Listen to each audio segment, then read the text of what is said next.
Sir, ಈ phone tapping ವಿಚಾರ ಸಾಕಷ್ಟು ಸದ್ದು ಮಾಡ್ತಾ ಇದೆ ಸರ್.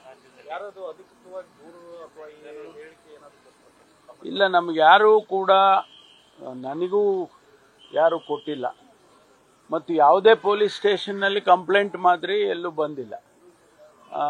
ನಾನು ಗಮನಿಸಿದೆ, ಅಶೋಕ್ ಅವರು ಮಾನ್ಯ ವಿರೋಧ ಪಕ್ಷದ ನಾಯಕರು ಕೂಡ ಫೋನ್ ಟ್ಯಾಪ್ ಬಗ್ಗೆ ಮಾತಾಡಿದ್ದಾರೆ.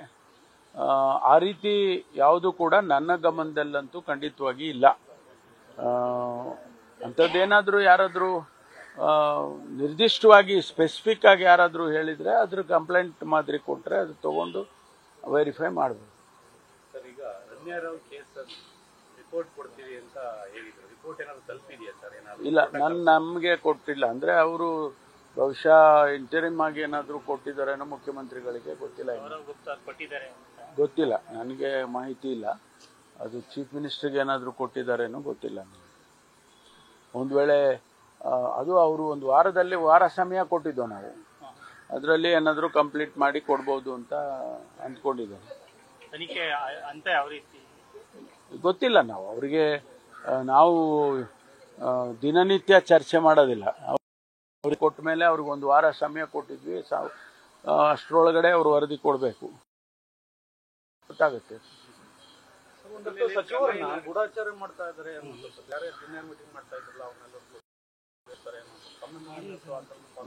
ನಾ ಇಂಟೆಲಿಜೆನ್ಸ್ ನನ್ನ ಹತ್ರ ಇಲ್ವಲ್ಲ. ಇಂಟೆಲಿಜೆನ್ಸ್ ಮಾನ್ಯ ಮುಖ್ಯಮಂತ್ರಿಗಳ ಜೊತೆಯಲ್ಲಿದೆ. ಅಂಥದ್ದೇನೂ ಕೂಡ ನಾನು ಕೇಳಿಲ್ಲ. ನನಗೆ ಯಾವುದೂ ಅನುಮಾನ ಬಂದಿಲ್ಲ.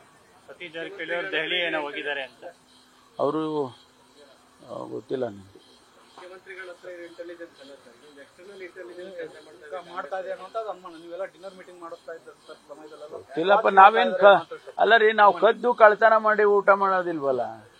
ನಾವು ಮಾದೇವಪ್ಪ ಅವ್ರ ಮನೆಯಲ್ಲಿ ಸೇರಿದ್ದು. ನಮ್ಮ ಇದರದ ಬಗ್ಗೆ, ಇಂಟರ್ನಲ್ ರಿಸರ್ವೇಷನ್ ಬಗ್ಗೆ ಮಾತಾಡೋದಕ್ಕೆ ಎಲ್ಲರೂ ಸೇರಿದ್ದು. ನಾವು ಹೆಚ್ಚು ಕಡಿಮೆ ಎಲ್ಲ ಮಿನಿಸ್ಟರ್ಸು ಇದ್ರು. ಅದ್ರ ಬಗ್ಗೆನೇ ಹೆಚ್ಚೀಗ ನಿನ್ನೆ ಕೂಡ ನಾವು ಮುಖ್ಯಮಂತ್ರಿಗಳ ಜೊತೆಯಲ್ಲಿ ಚರ್ಚೆ ಮಾಡಿದ್ವು. ಅದಕ್ಕೆ ಪೂರ್ವಭಾವಿಯಾಗಿ ನಾವು ಏನು ಅವ್ರ ಹತ್ರ ಚರ್ಚೆ ಮಾಡಬೇಕು ಅನ್ನೋದನ್ನ ನಾವು ಮಾತಾಡ್ಕೋಬೇಕಲ್ವಾ. ಅದಕ್ಕೆ ನಾವೆಲ್ಲ ಸೇರಿದ್ದು. ಆ ರೀತಿ ಏನು ಕದ್ದು ಊಟ ಮಾಡೋ ಅಂತ ಅಗತ್ಯ ನಮ್ಗೆ ಇಲ್ವೇ ಇಲ್ಲ. ಊಟ ಮಾಡ್ತಾ ಮಾತನಾಡುವಂತ ಮಾತುಗಳನ್ನ ಯಾರೋ ಕದ್ದು ಕೇಳಿಸ್ಕೊತಾವ್ರೆ ಅಂತ. ಬಂದ್ರಪ್ಪ, ಎಲ್ಲ ಹಿಂದಕ್ಕೆ ಬರ್ರಿ. ಹಿಂದೆ ಯಾರು ನಿಂತ್ಕೊಬೇಡ್ರಿ, ಸೈಡಿಗೆ ಹೋಗ್ರಿ. ಅಲ್ಲ, ನಿಮ್ಮ ಮೂವ್ಮೆಂಟ್ ನನ್ನ ಜೊತೆಲಿ ಯಾರು ನಿಂತ್ಕೋಬೇಡಿ. ನೀವು ಹೋಗೋದು ಬರೋದು, ಖಾಸಗಿಯಾಗಿ ಭೇಟಿ ಆಗೋದು, ಎಲ್ಲ ಮೂವ್ಮೆಂಟ್ ಗಳನ್ನ ವಾಚ್ ಮಾಡ್ತಾ ಮಾಡ್ಲಿ, ಅನುಮಾನಗಳು ಯಾರು ಬೇಕಾದ್ರೂ ಮಾಡ್ಕೊಳ್ಳಿ, ಏನ್ ತೊಂದರೆ ಇಲ್ಲ. ಎಲ್ಲ ಬೆಳವಣಿಗೆಗಳ ನಡುವೆ ಸತೀಶ್ ಜಾರಕಿಹೊಳಿ ಅವರು ದೆಹಲಿಗೆ ಹೋಗಿದಾರ? ತಾವು ಹೋಗ್ತೀರಿ ಅಂತ ಗೊತ್ತಿಲ್ಲ. ಇಲ್ಲ, ನಾನು ಹೋಗಿಲ್ಲ, ಹೋಗೋದು ಇಲ್ಲ. ಸರ್, ಈಗ ಹನಿ ಟ್ರ್ಯಾಪ್ ಏನ್ ಸರ್ 6 ದಿನ ಆಯ್ತು ಅಂದ್ರೆ ಏನು? ಕಂಪ್ಲೇಂಟ್ ಕೊಡ್ಬೇಕಲ್ರಿ. ನೋಡಿ, ಪದೇ ಹೇಳ್ತಾ ಇದ್ದೀನಿ, ಕಂಪ್ಲೇಂಟ್ ಕೊಡ್ಬೇಕು. ಕಂಪ್ಲೇಂಟ್ ಕೊಟ್ರೆ ತನಿಖೆ ಮಾಡ್ತೀವಿ ಅಷ್ಟೇ. ಅದ್ರ ಮೇಲೆ ಇನ್ನೇನು ನೀವು ಎಷ್ಟು ಸಾರಿ ನೀವು ತಿರುಗಿಸಿ ಮಗಿಸಿ ಕೇಳಿದ್ರು ಅಷ್ಟೇ ಉತ್ತರ. ಅಲ್ಲಪ್ಪ, ನೀವು ಹೆಂಗೆ ಹಿಂದ್ಗಡೆಯಿಂದ ಕೇಳಿದ್ರು ಅಷ್ಟೇ, ಮುಂದ್ಗಡೆಯಿಂದ ಕೇಳಿದ್ರು ಅಷ್ಟೇ. ಅದು ಇವತ್ತಿದೆ ಅಲ್ಲ, ನೋಡೋಣ ಏನು ಜಡ್ಜ್ಮೆಂಟ್ ಏನ್ ಬರುತ್ತೆ ಅಂತ ನೋಡೋಣ. ಅವರು ಜವಾಬ್ದಾರಿ ಇದೆ, ರಾಜಣ್ಣ ಅವರಿಗೆ ಕಂಪ್ಲೇಂಟ್ ಕೊಡಬೇಕಾಯಿತು. ಅದಕ್ಕೂ ಮುಂಚೆ ಸದನದಲ್ಲೇ ಈ ವಿಚಾರ ಪ್ರಸ್ತಾಪ ಮಾಡಿದ್ರು. ಸದನದಲ್ಲಿ ಪ್ರಸ್ತಾಪ ಮಾಡಿದ್ರಿಂದ ಇಷ್ಟು 6 ದಿನ ಆದ್ರೂ ಕೂಡ ಕಂಪ್ಲೇಂಟ್ ಕೊಡೋದಕ್ಕೆ ಯಾಕೆ ಹಿಂದೆ? ಗೊತ್ತಿಲ್ವಲ್ಲ, ನೀವು ಅವ್ರನ್ನ ಕೇಳ್ಬೇಕು. ನನ್ ಕೇಳಿದ್ರೆ ನಾನು ಅವರಿಗೆ ಕಂಪ್ಲೇಂಟ್ ಕೊಡ್ಸಕ್ಕಾಗತ್ತಾ? ಅವ್ರ ಕಂಪ್ಲೇಂಟ್ ಕೊಡೋರು ಅವ್ರು ಕೊಡ್ತಾರೆ. ಯಾವಾಗ ಅವರಿಗೆ ಕೊಡ್ಬೇಕು ಅಂತ ಅನ್ಸುತ್ತೋ ಅವಾಗ ಕೊಡ್ತಾರೆ. ಅದಾದ್ಮೇಲೆ ನಮ್ಮ ಕೆಲಸ, ಇಲಾಖೆ ಕೆಲಸ ಪ್ರಾರಂಭ ಆಗುತ್ತೆ. ಗೊತ್ತಿಲ್ಲ ನಮ್ಗೆ. ಅವ್ರನ್ನೇ ಕೇಳ್ರಿ. ನನ್ನ ಮೇಲೆ ಯಾವ ಒತ್ತಡನೂ ಇಲ್ಲ. ನನ್ನ ಮೇಲೆ ಅದಕ್ಕೆ ಸಂಬಂಧಪಟ್ಟಾಗೆ ಯಾವ ಒತ್ತಡ ಇಲ್ಲ. ಅವರಿಗೆ ಕಂಪ್ಲೇಂಟ್ ಕೊಡ್ಲಿಲ್ಲ ಅಂತಂದ್ರೆ ಅವ್ರನ್ನ ಕೇಳ್ಬೇಕು ನೀವು.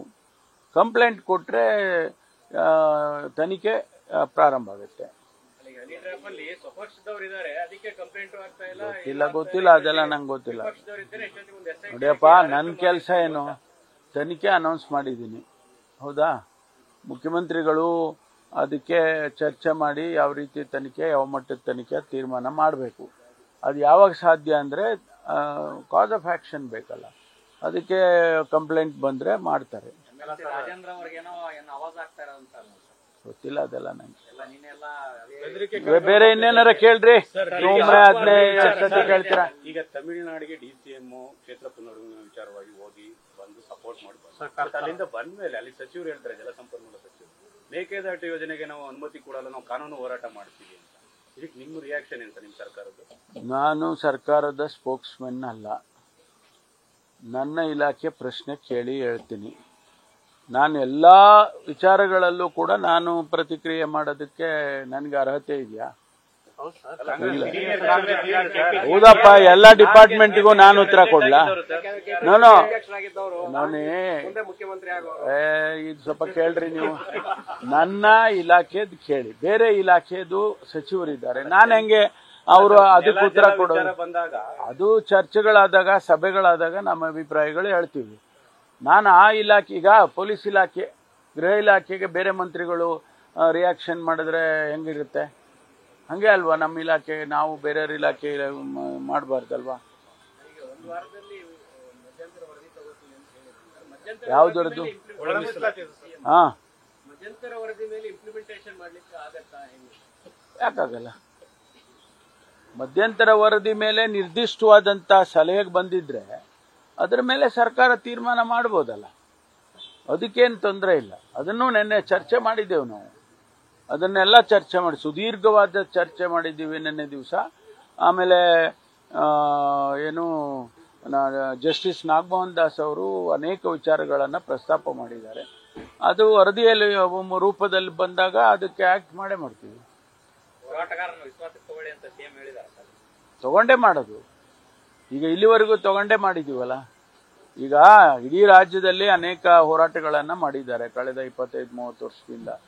ಅದಕ್ಕೆ ಸಂಬಂಧಪಟ್ಟಾಗೆ ನಾವು ಸರ್ಕಾರದಲ್ಲಿ ಅವ್ರನ್ನ ವಿಶ್ವಾಸಕ್ಕೆ ತಗೊಂಡೇ ಚರ್ಚೆಗಳು ಮಾಡಿದ್ದೀವಿ. ಅಂತಿಮವಾಗಿ ಈಗ ನಮಗೇನು ಸುಪ್ರೀಂ ಕೋರ್ಟಲ್ಲಿ ಎಂಪೆರಿಕಲ್ ಡೇಟಾದ ಆಧಾರ ಇಟ್ಕೊಂಡು ಮಾಡಿ ಅಂತ ಹೇಳಿದ್ರು. ಅದಕ್ಕೆ ನಾವು 2011 ಸೆನ್ಸಸ್ಸು ಅದು ಉಪಯೋಗ ಆಗುತ್ತಾ ಅಂತ ಹೇಳಿ ನಾಗಮೋಹನ್ ದಾಸ್ ಅವರು ನೋಡಿದ್ದಾರೆ.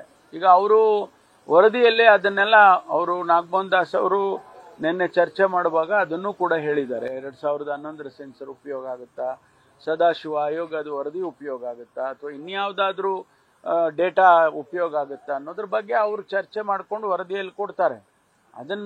ಅದನ್ನ ಆಧಾರ ಇಟ್ಕೊಂಡು ನಾವು ಮುಂದಕ್ಕೆ ಹೋಗ್ತೀವಿ ಅಷ್ಟೇ.